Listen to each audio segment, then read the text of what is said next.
Good evening, Professor Eaton. It's great to have you with me today. I was wondering if you could tell me a bit about your course in the fall for the honors program. Yeah, well, thanks, Logan, for having me on today. I'm Professor Eaton, and I've so far been teaching here at Fisher in the honors department.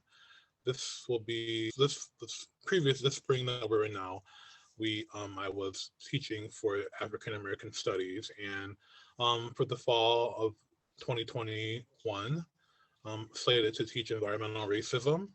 And this course will sort of through case studies, students will sort of explore.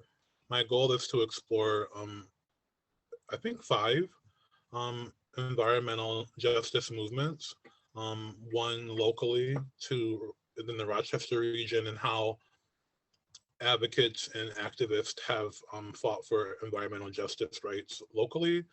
One regionally, one sort of nationally, and maybe two globally, and sort of we'll explore themes around environmental justice, environmental racism, what that means, what that looks like, and how communities, Indigenous and Black communities and other underrepresented groups have been marginalized through environmental policy and law, and what they have done, what movements have spurred up to counteract the effects of environmental racism. So students will learn, you know, very at a foundational level what environmental racism looks like, what it is, and then explore these movements that have happened in different regions of the world in our cultures and societies. So sometimes it's not always it can become, when we think about the modalities of racism, um,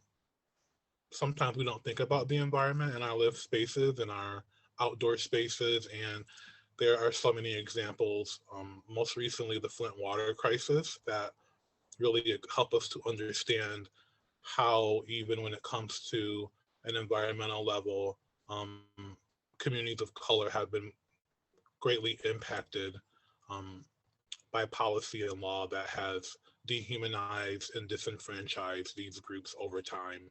And unfortunately, there's a lot of historical precedents around looking at environmental racism, but there's also still many examples happening in our modern times. So my second question I would like to ask, who should take the course?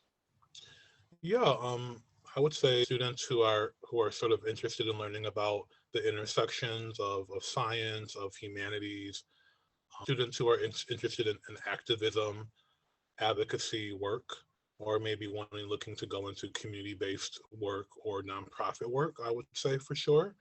But also students who are just interested in learning something that's different.